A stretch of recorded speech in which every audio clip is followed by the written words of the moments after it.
नवलपुर गांव। ये गांव दशहरे के लिए बहुत प्रसिद्ध था।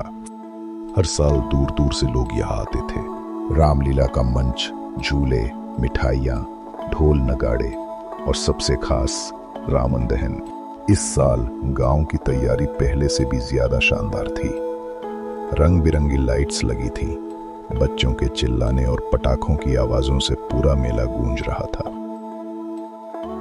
लेकिन इसी बीच शहर के दो बच्चे अर्जुन और रिया अपनी नानी के गांव जाने की तैयारी कर रहे थे। रिया, सोचो गांव में दशहरा कितना मजेदार होगा। खेतों में पंडाल, मेले, झूले और नानी की गर्मा गर्म जलेबियां। हाँ, और मुझे तो नानी की कहानियां सबसे ज्यादा पसंद हैं।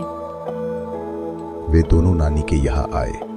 नानी बच्चों को देखकर बहुत खुश हुई और बोली, आ गए तुम लोग, अब तो घर में रौनक आ गई।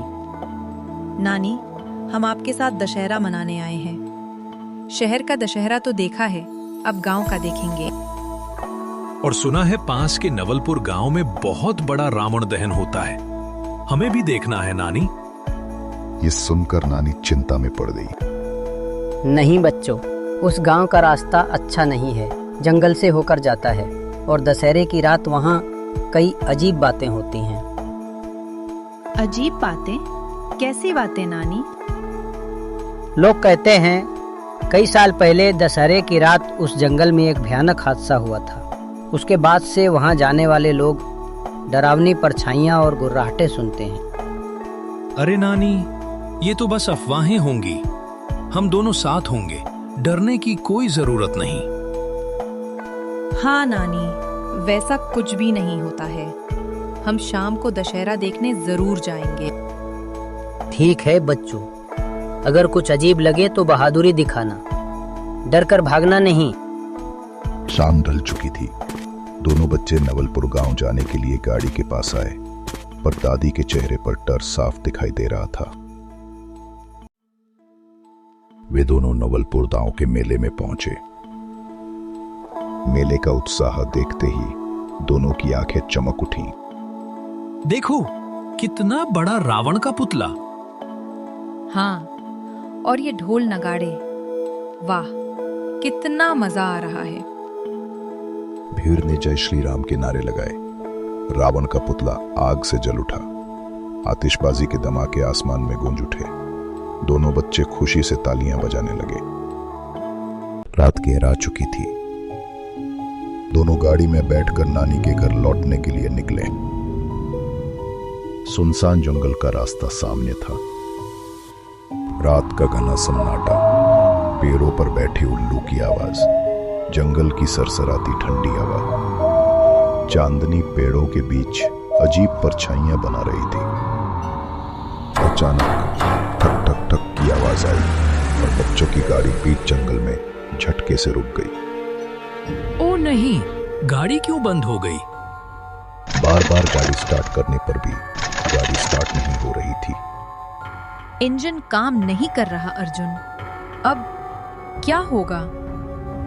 चलो बाहर निकल के देखते हैं। वे दोनों गाड़ी से बाहर निकले। अर्जुन, ये जगह बहुत डरावनी लग रही है। चारों तरफ सिर्फ हवा की सिसकारी और पत्तों की खड़खड़ाहट थी। और तभी पेड़ों के बीच से अजीब गुर्राहट की आवाजें आने लगी। अर्जुन, कुछ सुना तुमने? शायद कोई जंगली जानवर हो, डर मत। तभी अंधेरे में दो लाल चलती हुई आंखें चमकी। अर्जुन, देखो आंखें वहां।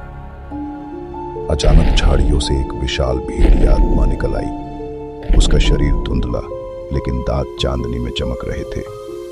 उसकी सांस से जैसे मौत की ठंडक निकल रही थी। भेड़िया ने आकाश की ओर मुंह उठाया और एक लंबी भयानक आवाज निकली। दोनों बच्चे डर के मारे कांपने लगे और वहां से भागे। दोनों बच्चे दौड़ पड़े। भेड़िया आत्मा उनके पीछे पंजों की धम धम आवाज के साथ दौड़ने लगा। उसकी भयानक आवाज जंगल को हिला रही थी।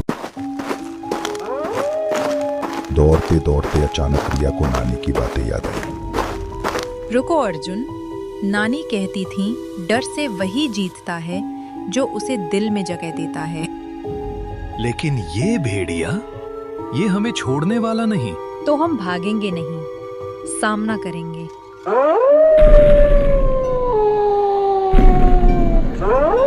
अर्जुन ने तुरंत एक मशाल जलाई और भेड़िया के सामने खड़ा होकर बोला, सुन, हम तुमसे नहीं डरते। आज दशहरा है, बुराई का अंत होगा। जैसे ही अर्जुन ने मशाल भेड़िया के ऊपर फेंकी, भेड़िया की आत्मा गरजी और जलने लगा और उसी आग में जलकर गायब हो गया।